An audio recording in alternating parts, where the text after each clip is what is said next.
Hey everyone, welcome back to another video. I hope you're all doing well. Today, we're breaking down a disturbing and complex case involving the sudden death of Marcy West and the serious accusations now facing her husband, Kevin West.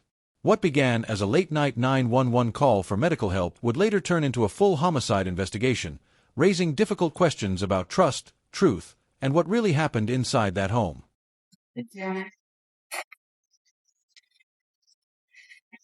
May I please support President Counsel?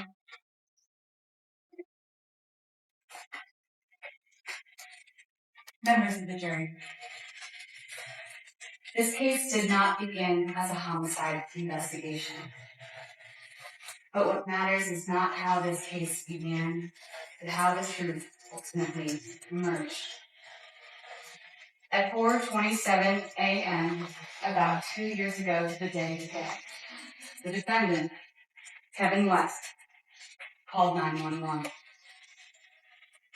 He alerted dispatchers, my wife is having a seizure. I'm moving her to her side and getting her off the bed safely. He alerts them on the call. She's now no longer breathing. 911 dispatchers notified the Camas Washougal Police Department instantaneously. The evidence will show that the Camas Washougal Fire Department arrives on the scene within minutes. The evidence will show that when the Camas Washougal Fire Department arrives on scene, they have the equipment, they have the training, and they have the knowledge to face whatever is on the other side of that door, whether it be a fire or to save a loved one. And in this case, they were attempting life-saving measures on Marcel Mulder West, known in life as Marcy and known throughout this trial as Marcy. The first responders trusted what they were told because it wasn't an unknown caller. It was their battalion chief. Someone that was a friend, someone that they trusted. And most importantly, someone who's trained in life-saving measures. The evidence will show the time of death for Marcel West was called at 5:11 in the morning. The defendant told all those on scene, we had a good day, we had Chinese food, we watched a few movies. In some accounts, he includes that they had made love that night. She had taken some ibuprofen, had a headache, threw up. She and I went to bed around 11:30. He wakes up to the dog whimpering, sees the wife seizing. She has no history of seizures. She has no medical history. Now, this is what he tells the Camas Washougal Fire Department, his coworkers and friends, and the Washougal Police Department, an agency that works very closely with the Camas Washougal Fire Department. And for a while, that explanation held. Given Marcy's age and no known issues with her health, the medical examiner took custody of the body. Now, you will hear that the initial examination, that there are several different types of examinations that can occur at the medical examiner's office. The medical examiner notes injuries, takes things together. She also notes that they are getting information from trained medical personnel. A fire battalion chief with paramedic training of over 20 years. She's certainly not ready to say anything is suspicious or what is going to be the result. At 4:27 a.m., Kevin West called 911, saying his wife Marcy was having a seizure and that he was moving her to her side and trying to help her, though she was no longer breathing. The 911 dispatchers immediately alerted the Camas Washougal Fire Department, who arrived within minutes, fully equipped and trained to handle emergencies, trusting Kevin as their battalion chief and a paramedic with over 20 years of experience. He told them that they had a normal day, dinner, movies, and even intimacy that night, before she took ibuprofen for a headache, vomited, and went to bed around 11:30. Kevin woke to the dog whimpering and found Marcy seizing, with no history of seizures or medical issues. His account was given to firefighters, colleagues, and the police, and for a time it held. The medical examiner's initial review noted injuries, but, taking into account Kevin's professional background and Marcy's apparent health, did not immediately find anything suspicious. What do you think investigators noticed that made them question Kevin's version of events? And you also hear that the West family quickly arranged for Marcy West to be transported to Straub's funeral home. So as the body is leaving to go to Straub's funeral home, the medical examiner receives information from several sources, asking them to look into this, to look into it further.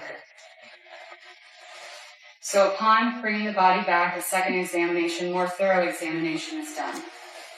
Now this examination will cut further onto the neck and cut further onto the head. Something that from the testimony you will hear damages the face. She peels back more and notices injuries.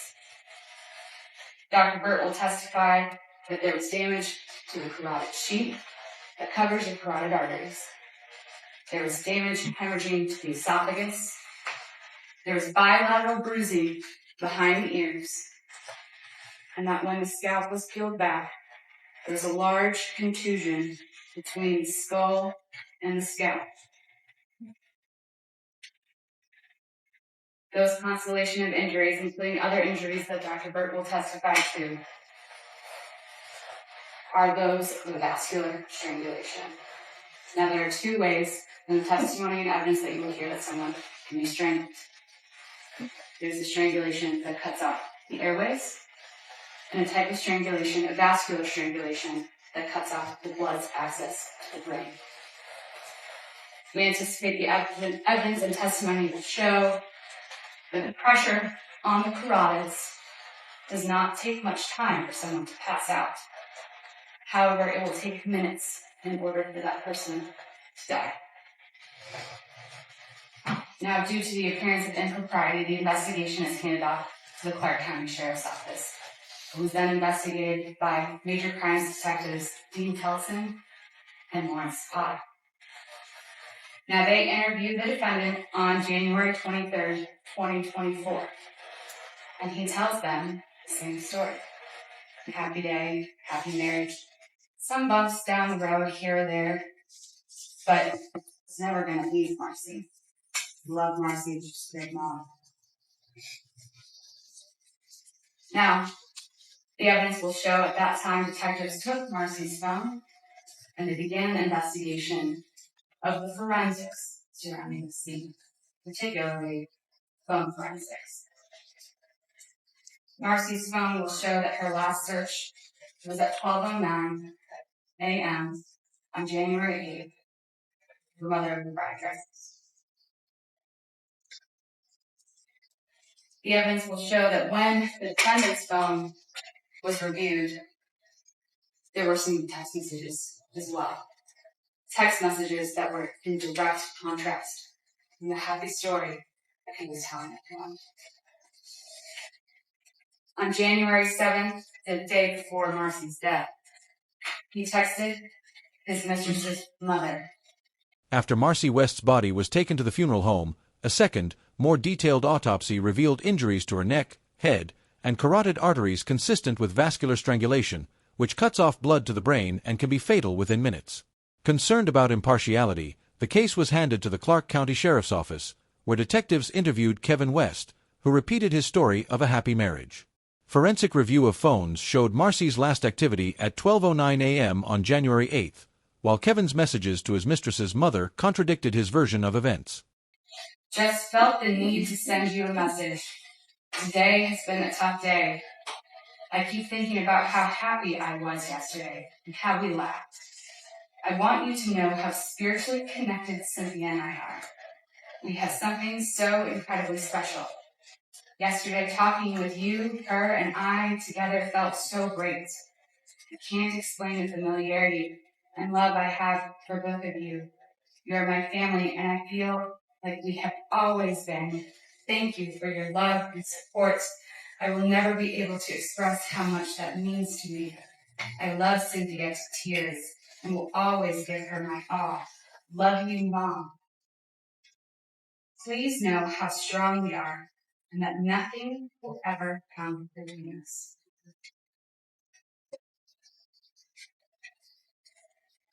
Now, after he met with Clark County Sheriff's officers, the testimony and evidence and phone data will show that he deleted those messages.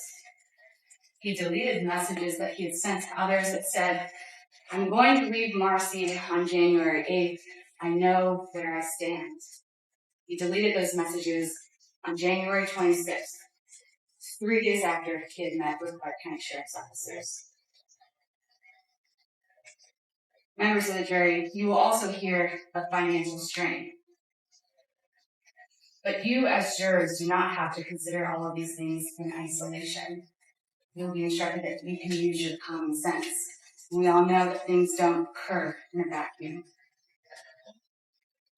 People experience financial strain. People have affairs. People talk about leaving.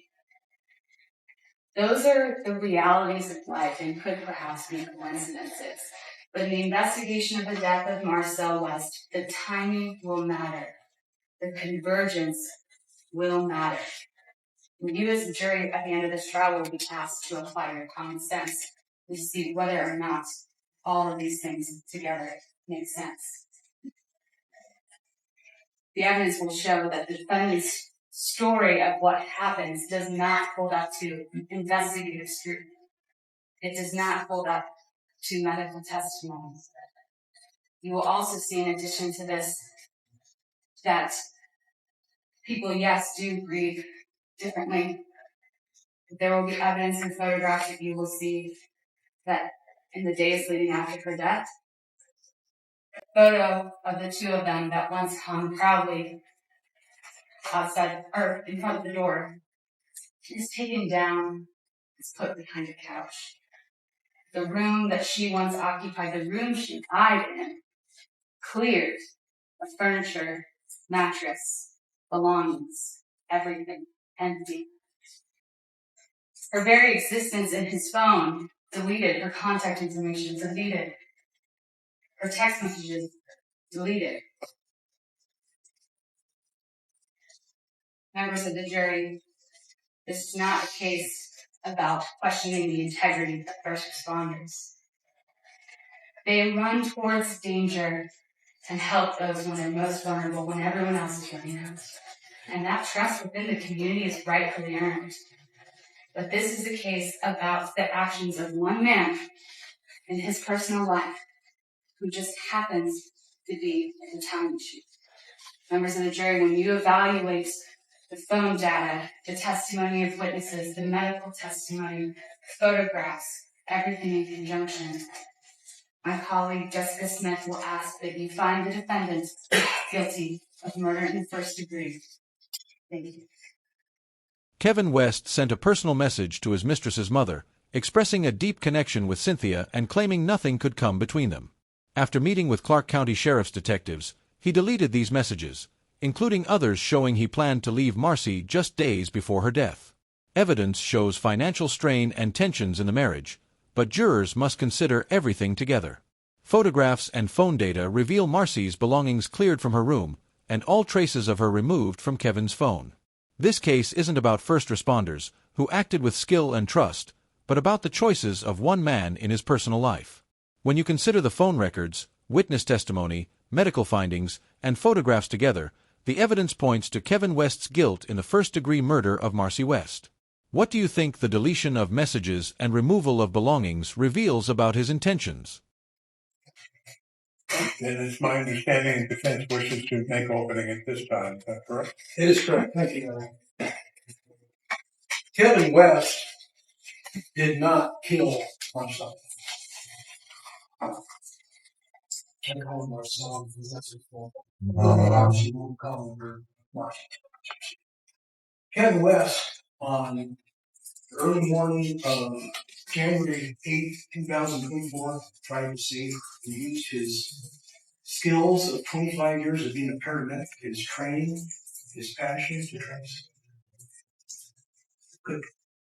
Call 911, knowing the responsibility, we bring a battalion chief, we bring a captain, we bring 3 other paramedics. He knew this.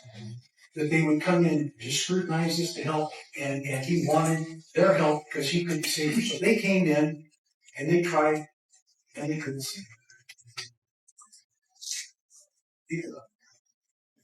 Not every life-saving effort. He tried to save the woman he'd been married to for about 22 years. They wanted to, if he could, save her. Loved her, she loved him. But it was not a perfect marriage. You will find it was not. It was a deteriorating marriage. It's one that had been crumbling for years. Almost from the beginning. But lead together by children and circumstances and finances. So they had met when they were in their late 20s in Eugene, Oregon. She was working at a Peace Health Foundation. She was working as a CNA for an oncologist. Kevin was working for Eugene Fire at the time. He was working their non-emergency transport. This is the van that takes people to the hospital, medical thing. It's not emergency. That was the job he was doing. His dream was to become a firefighter. That was his goal. On one of his visits to the hospital to drop someone off for oncology appointment, he met Marcy. They caught each other on each other's eye. They liked each other. They started dating. And they became a couple. Kevin continued in his quest to become a firefighter. He began his EMT training, went to Lancaster College, got his EMT degree, and he went further and got his paramedic qualification through the same college. Same time, he was volunteering at the rural Land County Fire Department, and he became a paramedic with some experience. Now, at some point, he gets a job with what was then known as the Kansas Fire Department. This is before they joined the Washington. And he and Marcy moved up to Vancouver. They got married. Seems good. They had a couple of children. Kevin's working his way up the ladder, working hard at the fire department. Marcy is now working at Peace Health up here in Vancouver. But things change. After the birth of their first child, Ted, they have 2 kids, Ted and Megan, beautiful, wonderful kids. After the birth of their first child, Ted, Marcy loses all interest in anything that, and then comes something. But it causes a real strain on the relationship. It causes them to grow apart. They have different personalities. Marcy's very reserved. Marcy was not a very sociable person. Marcy did not like to go to social functions. Kevin is the opposite. He's outgoing. He's outspoken. He likes people. He loves people. He wants them. And he's not getting it better. So at some point, the fire department, there's a volunteer there. Her name is Cynthia Wolf. Kevin West did not kill Marcy. On January 8, 2024, he tried to save her using his 25 years of paramedic training, calling 911 for backup when he could not. Their 22-year marriage had been deteriorating over time, strained by differences in personality, children, and life circumstances. They met in their late 20s, married, had 2 children, but after their first child, Marcy became more reserved while Kevin, outgoing and seeking affection, felt disconnected. And they develop friendship. It progresses in a more than friendship. They have a brief affair. Strong connection. It runs its course briefly, and then they're off. Cynthia moves away. Kevin continues his life with his wife, working his way up the ladder. Marcy keeps working at the hospital. She's working as some kind of administrative position in ER at Peace Health. Kevin works his way up the ladder. He goes from paramedic firefighter to being captain, and at some point becoming the battalion chief, one of the battalion chiefs. Their marriage continues to crumble, but it's like everything. It ebbs, flows. Sometimes it's good, sometimes it's not so good. Sometimes there's hope, sometimes there's not. And over the years, Kevin's not getting that attention that he wants, that kind of love that he wants. So, in about July of 2023, this is about 6 months before Marcy died. So this is kind of a 6-month time frame. He reaches out to Cynthia, finds her on Facebook. Hey, how you doing? Been a while. Remember me? Oh, sure, I remember you. They start trading messages. They develop a friendship again online. At some point, they meet. They don't meet personally till late August. The relationship comes to be. They meet. They renew their affair. They don't see each other very often because they live ways apart, and they see each other about once every month or so. This is a relationship that Kevin was keeping secret from us, holding out the hope that perhaps someday that relationship would be repaired. He communicates on WhatsApp. He does the things that a spouse does to keep a relationship on that. But again, it rises, it falls, and there was a time when it was really frosty, some really bad, snippy messages going back and forth. It doesn't look good, but every once in a while it gets better than usual. Right around the end of the year, after Christmas of 2023, suddenly there's a pretty significant fall in the relationship. The messages become kind the tone is warm between the two. Now, as a backdrop of this, right around the very beginning of January, around about January 2nd or 3rd, Megan, who's now first year pre-med up at the University of Washington, did really well in school, got scholarships went there. And when Marcy went up there to take her back, they couldn't listen to music in the car because she had one of her migraine headaches. Objection. Motion's moving, Your Honor.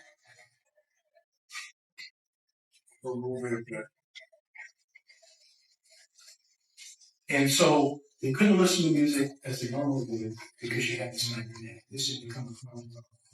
Kevin West had a brief affair years earlier with Cynthia Ward, which ended when she moved away. Over the years, his marriage to Marcy continued to deteriorate, though he advanced in his career from paramedic to battalion chief, and Marcy worked in an administrative role at the hospital. By July 2023, about 6 months before Marcy's death, Kevin reconnected with Cynthia on Facebook. They began messaging, met in late August, and restarted a secret relationship, seeing each other roughly once a month. The relationship had its ups and downs, with tense messages at times but warmer exchanges by the end of the year. Meanwhile, in early January, family life continued, with their daughter Megan excelling at school and returning from college. What do you think these hidden tensions might reveal about the family situation leading up to that January? She comes back, some more time goes by, Megan's up north. Ted is now going into family business. He's actually starting his first night of residency at the Hawkinson Fire Department. And then fast forwarding a little bit, this is going up to January 7th. This is Sunday the 7th. This is the day March is the having problems, chest pains, ear pain, ear sensation, chronic migraines, routine carries out in talking with the leadership. She never, ever goes to Kevin tries to get her to go, she won't go. At some point, they get a new benefit at work. It's called the lifesaving, some kind of product that's sold to unions so that they can get a scan of your body and different health conditions. Turns out, but this was something that wasn't planned along on the spur of the moment. She didn't have this until just about a month before she passed. 2023 when she had it done. But to get on the list, you had to plan this a year in advance. Kevin had made that appointment for her a year before because she knew the doctor. At least she didn't get this. No big findings. Fabulous. She had PDC, which is a pre-ventricular contraction, which is heart condition and is not what we understand. Not typically fatal, not typically considered lucky. And that's all. So now here we go. We're on the 7th. And this is the last day Ted's in the house. I'm excited because he's going over into the fire department for the first time. And that morning, Kevin gets up in the morning like he always does, early. His coffee, does what he does, in the living room. And the house is laid out. You'll kind of get the feeling for it later. It's a 2-story house, pretty big. come down the stairs, around down the hallway to another family room. There's a kitchen. He has his coffee. Marcy gets up. It's pleasant. She's searching for things related to their daughter's upcoming wedding, which is going to be in July, August, for that exciting time. This is what everybody's looking at. She's also searching for places for Kevin and her to go on his birthday, which is on January 18th. It's just a couple weeks away. This is their family. Ted makes pancakes for the family with his kid. And it's a really nice one. That afternoon, Ted and Megan play a family card game called Spike and Mouse. So, heard of it? They play this game. Ted's a big winner, so it's kind of an exciting afternoon. It's a very nice, warm feeling, one that Kevin hasn't seen in a long time. And so, toward the afternoon, Ted goes to work. Kevin says, hey, you look at some food. We'll eat some food. We'll do some takeout. We'll watch some movies and have a nice evening. Okay, so he goes down to, if Washougal, toward the east end of Washougal, there's a Safeway, there's a plaza, there's a restaurant in there called Beach. It's a Japanese restaurant. He goes down there, they're not open. So he sends her text, they're not open. By January 7th, the day before Marcy's death, the family was carrying on with their usual routines. Marcy had been dealing with chronic health issues like chest pains, ear problems, and migraines, and she rarely saw a doctor. Kevin had arranged a health scan for her the previous December, which showed only a minor heart condition, not life-threatening. That morning, Ted was preparing to start his residency at the Hawkins Fire Department, and the family enjoyed a pleasant morning together. Kevin made coffee, Marcy planned for their daughter's upcoming wedding, and Ted made pancakes. In the afternoon, Ted and Megan played a card game called Spite and Mouse, while Kevin and Marcy planned to get takeout and watch movies. Kevin went out to pick up food, but their first choice wasn't open, so he texted Marcy to decide what to do next. What do you want to do? Then there's a phone call. And he says, okay, I'm going to go to the Chinese Garden, Chinese Cafe, whatever it is. It's that one in downtown Washington. And he picks up lemon chicken and noodles for Marcy. It's her favorite food.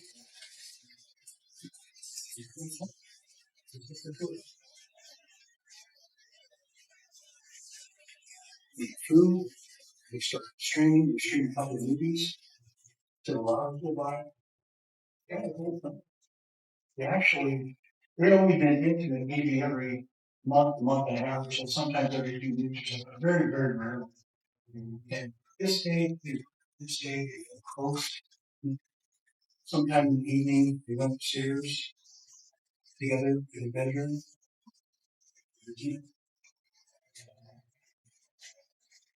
Afterward, Kevin came back downstairs. He goes back down the stairs, around down the hallway, all the way to the family room. He's sitting there watching TV with the volume up. And at some point, Marcy comes downstairs and says, I'm having one of my terrible headaches. So she takes ibuprofen. She goes back upstairs. He checks on her, make sure she's okay. Paramedic is always going to say, hey, how's your walk by the bed? And she goes back upstairs. And a little while later, maybe 45 minutes or so, he hears, in spite of the distance and the sound going on, he hears her throwing lying there. He goes upstairs with me to check on her. She's in the guest bathroom. He helps her. He holds her hair back. Does all the things you do for someone who has that control. She throws up violently for a solid minute. And then she goes to bed. Kevin goes back downstairs for a while. Something he was at the bed.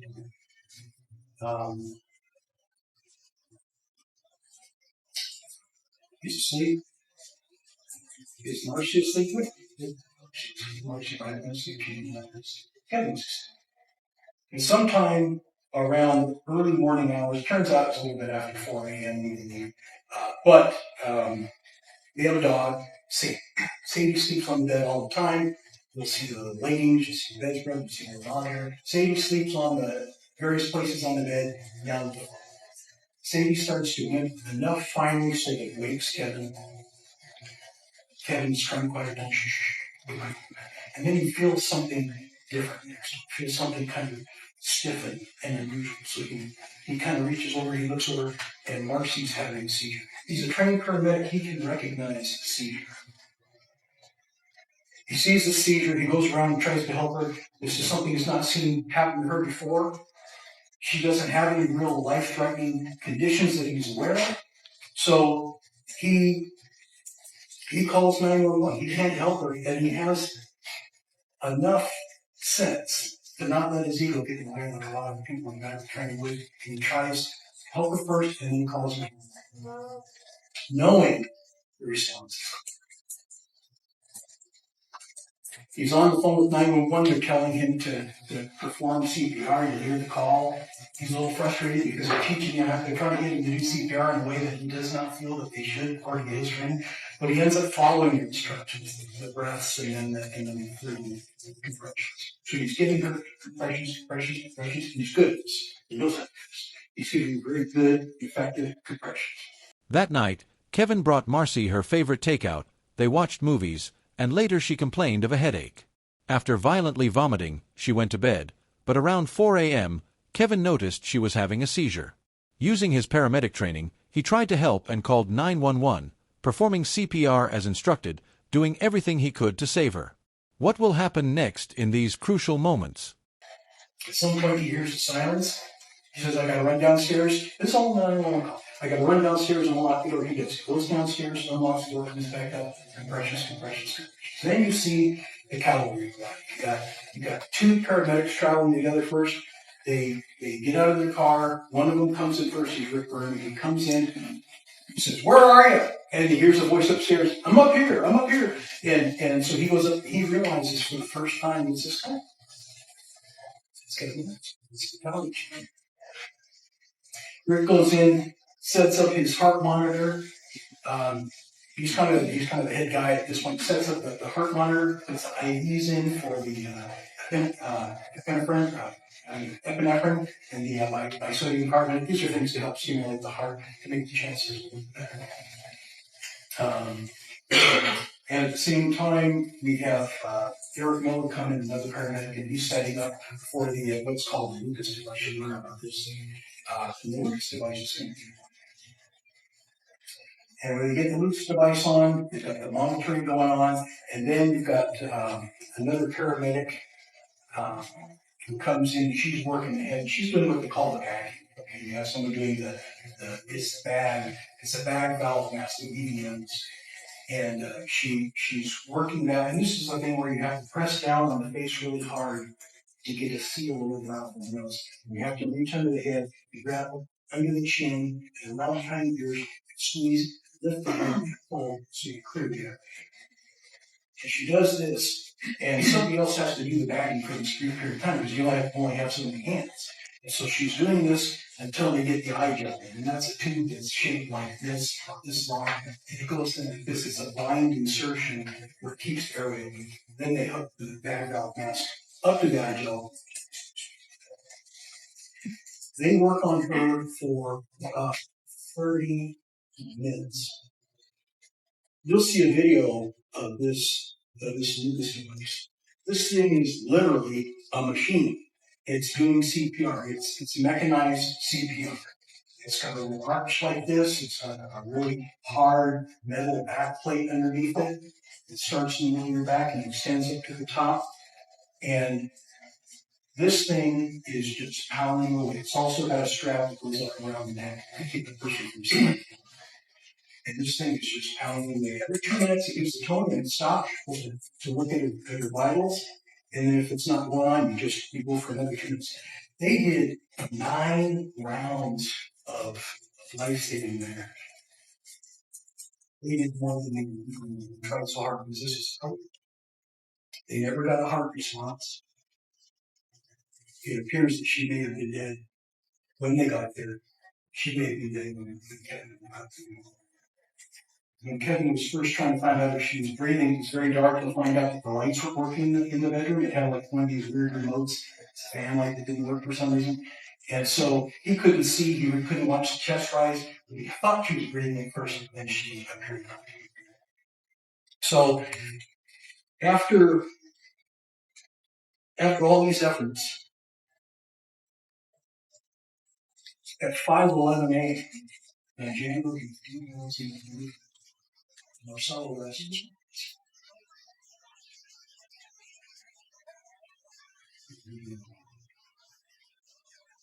There's the house filled with paramedics, firefighters, police come, unexpected death of police. So they come, they check it. It is the Washington police and council absolutely right. They had to send it off to a different one just to avoid the appearance of impropriety. They just didn't want to look like they're treating one of their own better than others. So that's what they do. The medical examiner comes and takes some time. Goes to the medical examiner's office, and about 2 days later, there's an autopsy. As Kevin ran downstairs to unlock the door, the full emergency response arrived. Paramedics quickly set up heart monitors, IVs, and the Lucas device, a mechanized CPR machine, while others handled airway support and bag mask ventilation. For over 30 minutes, they worked tirelessly, alternating tasks, but despite 9 rounds of life-saving efforts, Marcy showed no response. Darkness and malfunctioning bedroom lights had made it hard for Kevin to assess her breathing at first, and by the time help arrived, she may already have been beyond saving. The house was filled with paramedics and firefighters, all working urgently, but the tragic outcome was unavoidable. The medical examiner arrived a couple of days later to conduct the autopsy. This is Dr. Martha Burt. You've heard about her a moment ago, you hear about her again. And Dr. Martha Burt does an initial autopsy. Really nothing to see here, but she does this initial autopsy, no real serious findings. And then they receive some information from somebody, as counsel mentioned, that got their attention. Said, hey, because the body had been done, packed up, and sent to the funeral. Go get that body back. So they go get the body, bring it back. A couple of days after that, they do a second autopsy.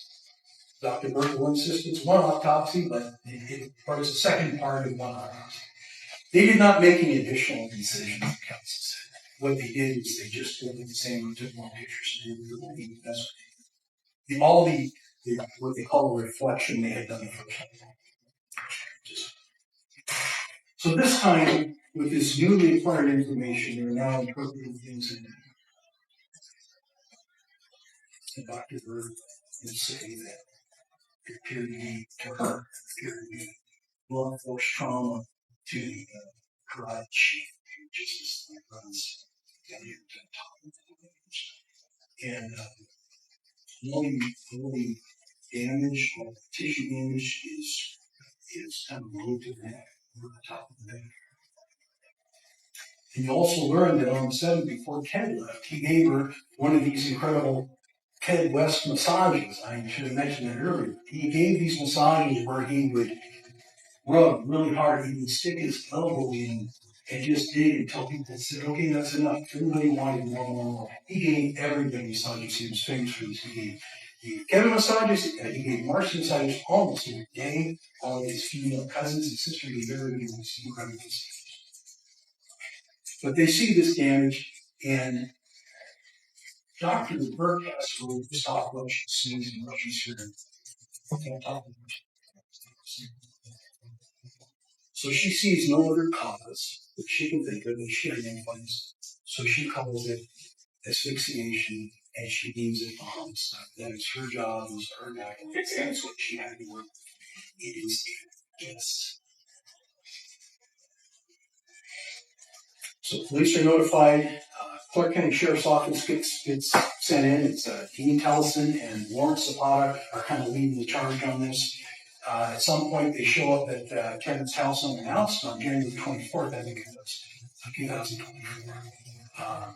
He didn't know they were coming, but he invites them in. He sits down for a long interview, shares all this information. No, she never had any medical conditions. No, she was healthy. I don't know if he couldn't make any reason for why this might occur. Thank you very much, sir. They leave.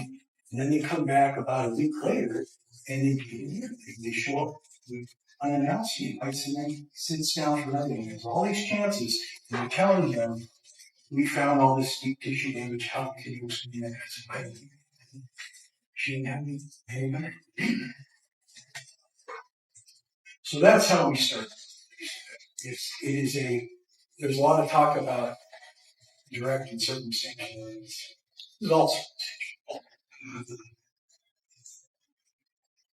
it does not add up to proof of reasonable doubt. At the end of this, ladies and gentlemen, I will be coming back here. And I'll be asking them based upon everything we've listened to so carefully for the past couple of weeks, to render Dr. Martha Berkman performed the autopsies on Marcy West. The initial autopsy showed little, but after new information, a second, more detailed exam revealed significant neck injuries consistent with vascular strangulation. Kevin claimed Marcy was healthy, but the injuries could not be explained naturally. Dr. Berkman ruled the death a homicide, prompting the Clark County Sheriff's Office to investigate. Detectives Kelson and Pod interviewed Kevin multiple times, asking him to explain the deep tissue damage, but he had no answers. The evidence and investigation built a strong case against him. What do you think will happen next as investigators piece together the timeline and confront the defendant with these findings? Stay tuned as the story unfolds. Make sure to like, subscribe, and comment your thoughts on this case.